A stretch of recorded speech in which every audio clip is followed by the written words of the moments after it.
as I'm known on this channel, Captain Crispus, and this is my video on how to remake the Percy Jackson series, or just in this case, Percy Jackson and the Lightning Thief.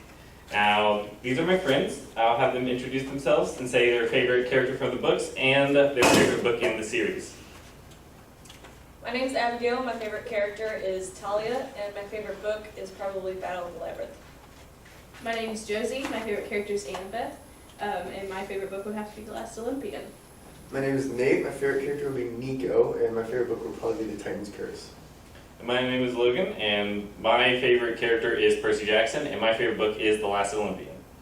Now, this is going to be mainly a discussion thing, and also we are not going to look too much into Sea of Monsters. We might mention it once or twice, but Sea of Monsters is a completely different can of worms that has 100 different problems by itself.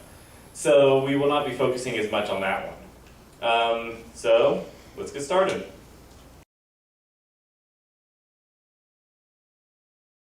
Alright, so the first topic is shortening the title of the film. Now, in the books, Percy Jackson and the Olympians, The Lightning Thief, is actually a good title because it's a series, and with book series, you can make them as long as you want because people just, when you say, you just end up saying Percy Jackson and everyone knows what you're talking about.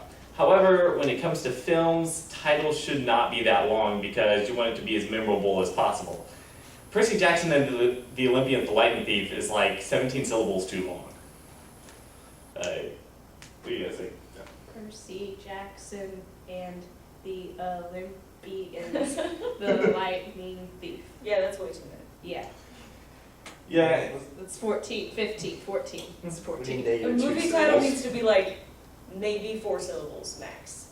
If it's more than that, Now, this one, you will have to go with the Lightning Thief has to be in the title, and I think you would also need to put Percy Jackson, because even though the Percy Jackson fans will know what you're talking about. See, I think they could have just called it The Lightning Thief. It's 4 syllables. Because, I mean, Percy Jackson is kind of implied. If you know Percy Jackson, you know the Lightning Thief. Right, but the thing about movies is you gotta pull in the extra audience, and people might not know what the Lightning Thief is, but they will know what, like, Percy Jackson's like, oh, I've heard someone mention that before, I should go see this movie. Just I feel like Percy Jackson. with just having these short titled The Lightning Thief, it would bring up much more attention to the movie and people would be more curious about it than having Percy Jackson and The Lightning Thief. Right. It would be a little more...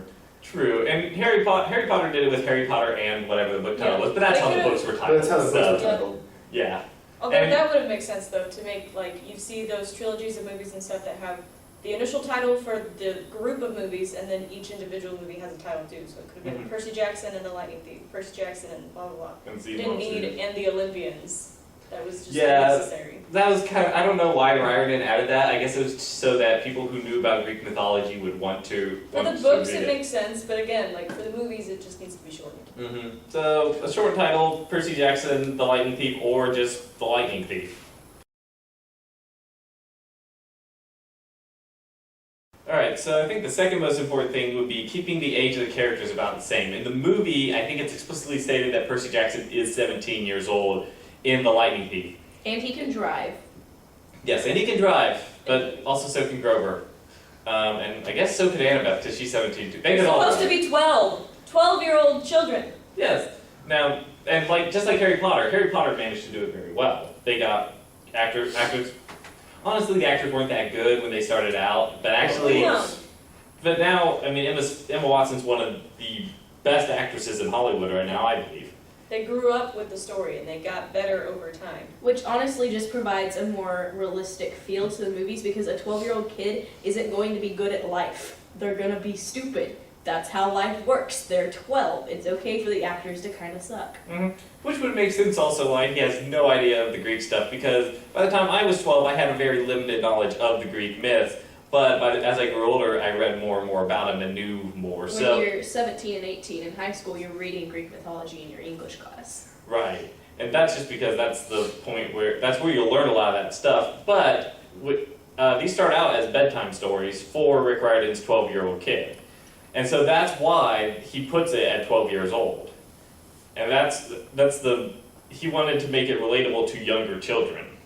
And when you change the age that they are in the film, you have to change the prophecy, which is a very beloved thing by all of Riordan's fans. Everybody knows it by heart. Everybody has that memorized. And when you change the ages, they actually explicitly changed the prophecy in the movie. Yeah. You can't do that. That was the entire plot of like the entire book series was based on that, and they changed it. You just can't do that. Yeah, and also it was much this thing like Harry Potter again, where they aged those characters as they went along. And that was really helpful because you grew up as the books came out year after year, and then again as the movies came out, they did one every year. There was once or twice where they would skip a year. Yeah. And I think it just came out earlier in the year or something, so it wasn't too big. But you grew up as you watched those movies. So he went from being 11 to, I think, by the time they finished, he was 21. So it was a 10-year process to make all 8 of those movies. And when you Yeah. skip him being young and growing up, you lose a lot of character development. That's a big part of Right. the story is that he starts out young and he's a kid and he doesn't know anything, you know. Like a 17-year-old kid starting out like that, he's already almost a man. And you lose that entire part of the story where he's just a kid figuring out like what to do and Mhm. It how he is- fits in and everything. It essentially makes Percy a different person, which is Yeah. super disappointing. Right. Even though I will say I did enjoy him in the movie, but he was Percy Jackson, but he was Percy Jackson from Battle of the Labyrinth and The Last Olympian, where he already has learned all this stuff. Where the Right. best He part wasn't of the lightning thief. yeah, the best part about this is he has no idea what's going on at Yeah, all. he's just a little This kid. is a pen! That's still the best part of the whole thing. Yeah. But oh, and also the best the best part is he's just figuring out what he needs to do. If he doesn't know if he already it seems like he is instantly a master with the sword. Yeah. And by Sea of Monsters, he was a perfect master with the sword because he threw it into a bowl, and it exploded the bowl. But that's another. That's This Sea of after, Monsters. you know, training at Camp Half-Blood. and Yes, for like 5 minutes. But I think we all agree the age should be brought back down to where it was. That's Yes. what brought the charm of the original series. And a big part of that with the age was that because they were 12, they couldn't drive, and in the movies they could. Yes. And So they the just drove to adventure their across destination. country was a Yeah. lot more fun to Yeah, read. it was so much more adventurous because they had to find their way. They couldn't just drive themselves because they're just kids. They have Yeah. to figure it out as they go, Kids can't drive. At least 12-year-old kids can't. legally. Alright, so the third point is remembering to introduce important characters that later in the series, like, they're introduced in Lightning Thief, but they don't become prominent characters until later on, like Clarice, Ares, Beckendorf, Selena, all these important characters who show up later on, but they aren't I don't think we even see any of them in Lightning Thief. Nope. Unless they're one of the campers that just doesn't have any lines. Which is really, really, really, really, really stupid because would you like to know who the lightning thief was? It was Ares! Ares. Technically it was Luke, but Luke... It was Under Ares! Ares' influence. Who wasn't in the movie. You Well- forgot the lightning thief in the lightning thief, Hollywood. Yeah, he fought Ares. He didn't fight Luke because he still thought Luke was his friend by the end of that. Oh yeah, I should have mentioned spoilers. Luke is a Yeah. Oh well. whoops. But anyway, like, Luke is one of those characters, like, you think he's Percy's friend until the very end, and then he brings up the pit scorpion. Curse your sudden but inevitable betrayal. And it's just like, but in the movies, it's like, you can already tell he's evil. It's almost like there's this little side point to him, like, look, I'm the bad guy. I'm going to attack you later on. Which, if they ever get to the last movie, which I hope to goodness they don't. They already killed the series. Yeah, They already that's- canceled it. There's no more. Well, had now. they have continued these, that would have really screwed them up on the last movie because that's where there's a lot of emotional stuff with Luke and Annabeth. And That's it where a wasn't lot of- going to work if just Yeah. Luke was just this terrible guy. Right, and you need to know the background as well, because we didn't get any background on Annabeth and Luke and Thalia until like in the second movie they did. I think they talked about though in the first book about why it's about. In the second book, it explains more why she hates Cyclopes and stuff. In the first book, it at least explained what the deal is between Luke and Annabeth, and then who Thalia is. And that's another. It's funny enough, that's an important character they forgot was Thalia's Pine Tree. Come on, man. That's so important. So important. Because that explains why there's a magical boundary. Yes. There is no safety to Camp Half-Blood without the tree. They're literally just a bunch of kids hanging in the woods. Oh, and also Percy. Why is Camp in the woods? Sorry. Why do they have electronics? The characters are so important. Yeah.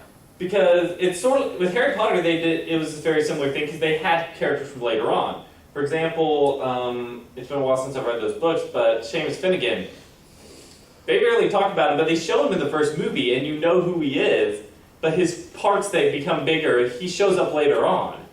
And that's something Percy Jackson forgot. It's like, oh yeah, we're just going to throw this character in. You don't know who they are, but they're really important in this story. It's like when they made the first movie, they were planning on messing up so bad that they couldn't continue. Right. Which they did. Yeah. Well, and I think it almost feels like they didn't read ahead in the story because I don't think they read the books at all. that's At all. I wouldn't disagree with that. But if they did, it's like because Clarice, you don't really know her purpose until later on. Anyway, I think it's really important that they didn't have Ares because Ares was a huge part of the story, and when they left him out, they left out the big fight between Percy and Ares on the beach Which at is the the end of the book. best part of the book. It is. It's so Yes. good. Like little 12-year-old, by the way, 12-year-old Percy fights a god, Of not war. just a god. Yeah, the god of war, and wins. The god of And then battles this that. himself gets defeated in a battle against a 12-year-old. So important. And you would think that Hollywood would want a big, like, awesome fight like that, but no. No.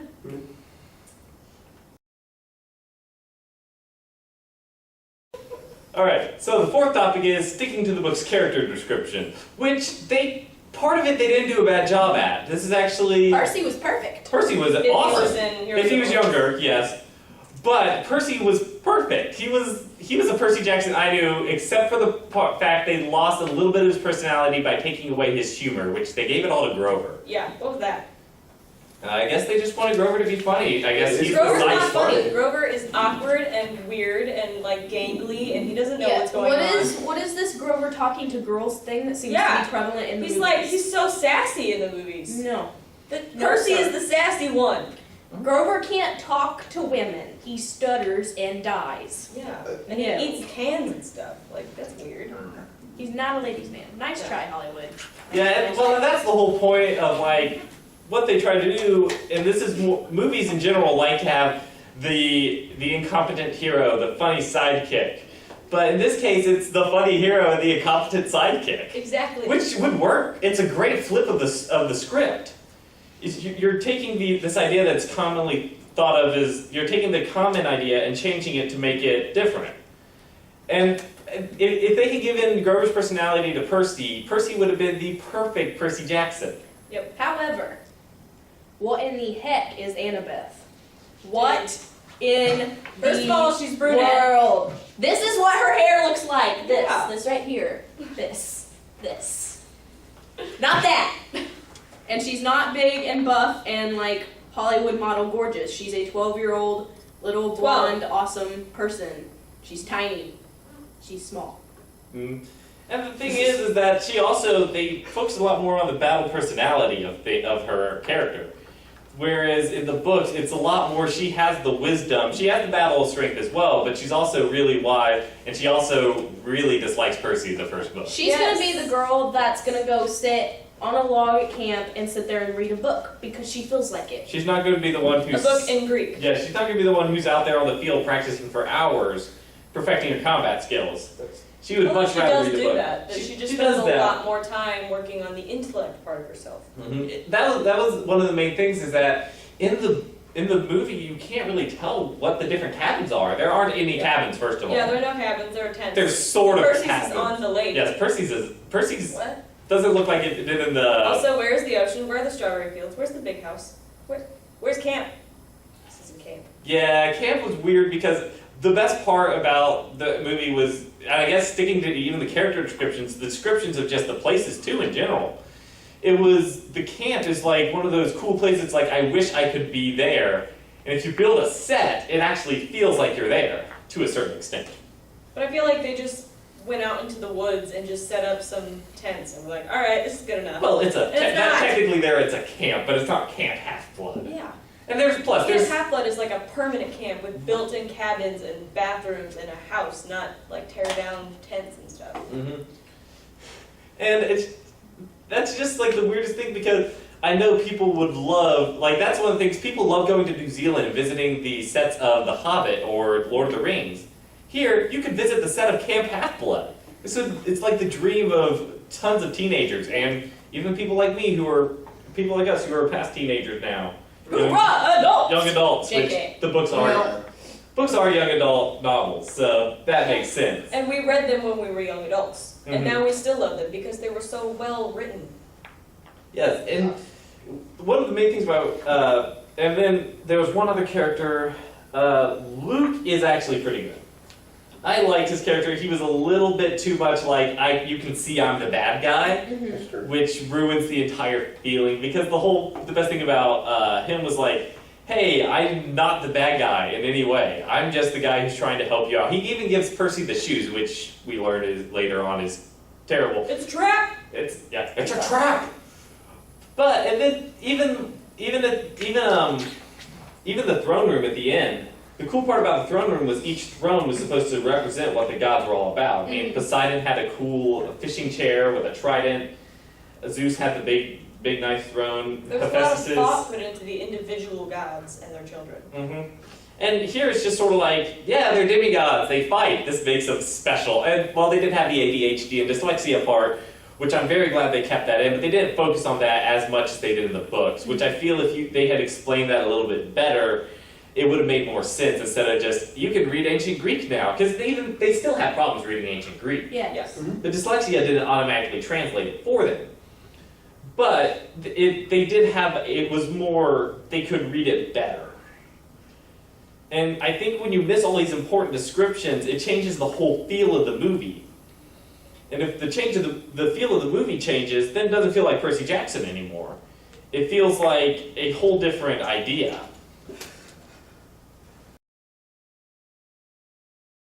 Fifth and final point is do not add useless points to the plot, aka don't change the plot in general. Let's read the books before we write a screenplay. I wonder how many people on the crew of making those movies actually read the books, or had even like seen the cover of it. Yeah, I don't think Rick Riordan had any part of this other than he wrote No. the books that inspired Yeah, it. he's never even seen the movies. He Now, refuses to watch I them. will say though, there is one place in that movie which is actually perfect like the book. And that is when it's still a little different, but it's when they go to the Lotus Hotel. Yeah, Mhm. that was good. That was actually very well done. and, I mean, and it's kind of hard to get a crazy casino wrong. right, and plus Hollywood knows casinos. when I first read the book, I totally missed what the Lotus Hotel was about. I didn't know why I got stuck in there. It's like, is this from Greek mythology? I don't remember this. And then when they showed the movie, it's like, oh, it's the Lotus Eaters. And so for even people like me who love the book, I needed that little bit of clarification. It could be just because I'm an idiot, which is very possible and also kind of true. But in the movies, it at least helped clear that up. And that was a very good part. That was actually the best section. Every other section they kind of messed up. What are Persephone's pearls in this? What? Yeah. What are you They doing? went from being a side note to the main driving force of their journey. And they weren't even in the Completely right changed the places. plot. What was the Yeah. Parthenon? What was They that? missed St. Louis, my hometown. Didn't even go to the Arch. That was one of my favorite parts. And of that's the very important because that's where you figure out about Percy's powers. Yeah. Because in That's where- the movie he can hold his breath for a long time and water heals him. Whereas in this one he can keep his clothes from getting wet. Water, he can breathe underwater, and water still heals him. I like how they did the water healing thing where it like runs up. And talk to water nymphs, which is one of my personal favorite parts of his powers, is he can talk to these spirits that live in the water, Mhm. which was a part of the Arch scene. Right, And that's where he like falls into the Mississippi. now they're not and there. meets- And that's where he hears from his father and Right, learns he gets about the his message. dad. Yeah. And that's the reason that they go to the beach in California and everything. Not to find Persephone's pearls, but because like his father told him to go there, and that was like where the And gates of I- Hades was. I feel the Parthenon was kind of added because, in all honesty, the Gateway Arch was all about Echidna being there.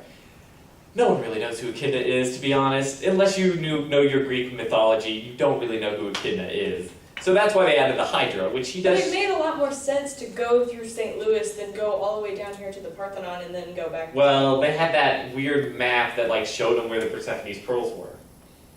That's why they went down there instead of going straight through St. Louis.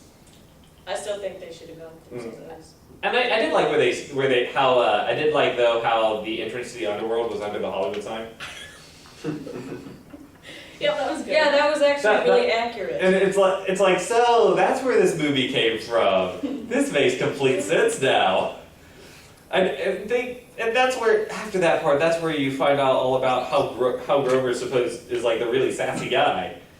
They spoof Men in Black at that point, where he gives the boat guy the money and talks about like interior decorators. It's like, this is straight from Men in Black. I guess they were trying to reference that, but I can't be positive. And then there comes up all this stuff with Percy trying to save his mom instead of the world, which in the books he thought about doing, but never that deeply, because he knew his mom would want him to save the world first. That was a big point of like him realizing that he's in charge of a lot more than just himself and his own real life. Yeah, And in the end, his mom just came back. I mean, he didn't have to go on another trip to get her. Hades let her come back because he got his helm of darkness. And in that same part, Grover's like flirting with Persephone. Yeah, And that was then weird. he And Persephone's not even supposed to be down there because it is the summertime. Persephone is not down there during the summer. She's only there during the fall and winter. That's the whole. Exactly. That's the whole point of. That's how the Greeks explain their seasons.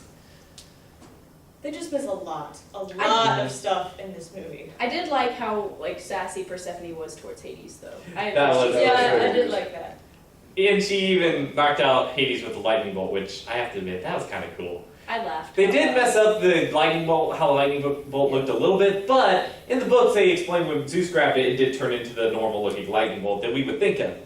So it's not that different. It's forgivable. Mm-hmm. But a lot of it wasn't. Please read the books before you write a screenplay, Hollywood. That's all I ask. Yeah, paying attention to the most important points it's going to make your movie better.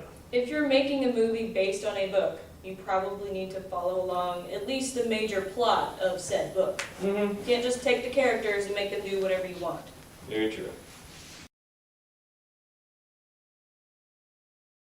In conclusion, the movie itself, as a movie, it's terrible when it's compared to the book.